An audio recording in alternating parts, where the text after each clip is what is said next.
teman main game gitu. Selesai. Ternyata orang Islam ini punya misi yang lebih besar. Bagaimana dia dan orang-orang terdekatnya selamat daripada azab Allah SWT. Dan ini mesti menjadi bagian yang kita harus tanamkan, kita harus bingkai, kita harus petakan gitu. Nah, ini menjadi renungan saya bahwa saya mondok bertahun-tahun sampai sekarang umurnya 30 tahun belum punya peta ke depan. Mau ngapain 10 tahun akan datang? Mau jadi apa 20 tahun akan datang? Pernah nggak terpikirkan? Coba, siapa yang pernah terpikirkan 10 tahun dari sekarang, 20 tahun dari sekarang, saya ini jadi apa?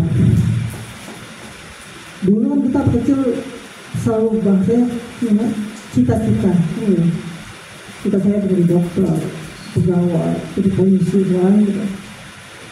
Terkadang nggak sesuai dengan cita-cita kita. Kenapa? Karena dalam bentuk hanya cita-cita, bukan progres yang betul-betul diceritakan. Dan orang-orang yang sukses setiap bidangnya, siapapun dia, bidang olahraga, bidang properti, bidang bisnis, usaha, orang-orang yang tampak sukses, yang berada di puncak karirnya, itu orang-orang yang punya peta dalam kehidupannya. Targetnya apa ke depan? Teman suka bola, Ronaldo hidup sekarang merasakan puncak karirnya bukan karena dia jari hidup gitu aja, enggak. Itu pasti punya target, punya peta. Saya akan begini sampai gini. Dan semuanya seperti itu. Maka Nabi pun sama punya peta. Targetnya sekian, bagaimana Mekah Madinah orang-orangnya semua masuk Islam. Dan itu ternyata menjadi sejarah fakta. Maksudnya orang-orang yang sukses adalah orang-orang yang punya pandangan besar ke depannya. Dan itu akhirnya saya tuh mulai terpukul, begitu. Jadi selama ini pola pikir saya pribadi ternyata nggak maju karena nggak punya peta ke depan. Coba masalah ke depan ini target usahanya mesti bagaimana? Apakah yang penting berjalan, ambil ada tambahan? Biasanya itu begitu. Ya tambah peluasan, tapi nggak punya target utama. Tanya apa gitu? Orang yang tidak kerja, pokoknya dia pulang pagi, berangkat pagi, pulang sore, ribuan dapat gaji, tapi nggak punya peta. Kedepannya tuh dalam waktu berapa tahun sih mau gimana?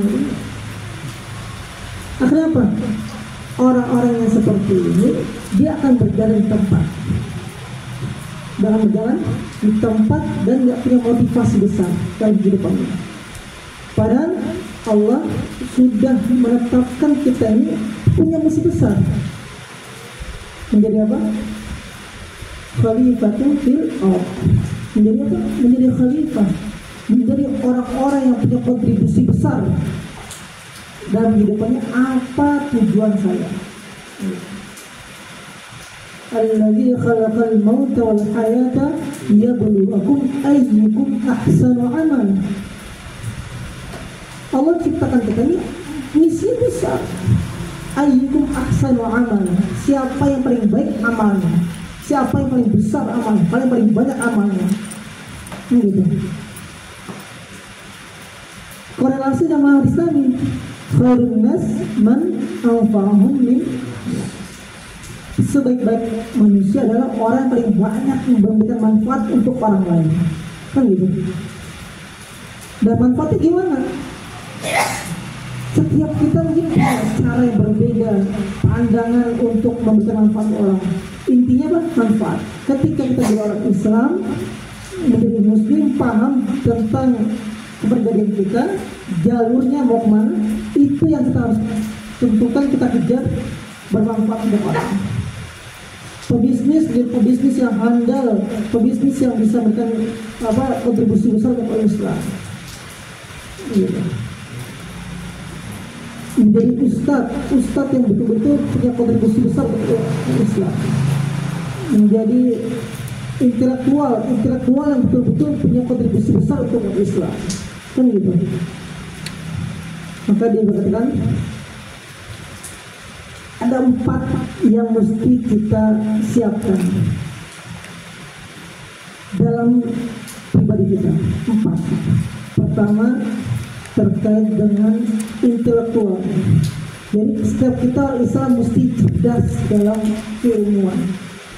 Maka dikatakan man arada dunya fa alaihi bil ilm. Kalau siapa saja yang mau keuntungan dunia, mau menggenggam dunia ini, maka harus dengan ilmu, cari ilmunya. Kita mau pebisnis hebat, harus tahu ilmunya, nggak bisa kita santai, kita dapat ilham lah, nanti juga ada peluang lah, nanti juga ada tawaran lah. Itu hanya kamuflase. Orang sukses ketika dia dalam bidangnya, dia akan cari orang ilmunya sebesar-besarnya, sebanyak-banyaknya, baru dia sukses. Bidang apa aja? Dunia pun akhirat. Pertama dunia.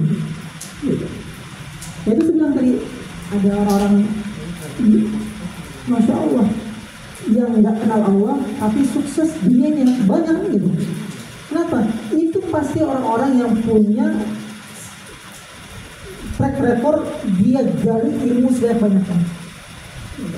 Dia cari cara bagaimana apa yang dia tekuni, apa yang dia jalani, sukses dengan ilmu yang banyak. Tapi orang-orang yang berhenti pada kesempatan untuk tidak menambah wawasan keilmuan dia, maka jangan mengharap dia akan jadi sukses.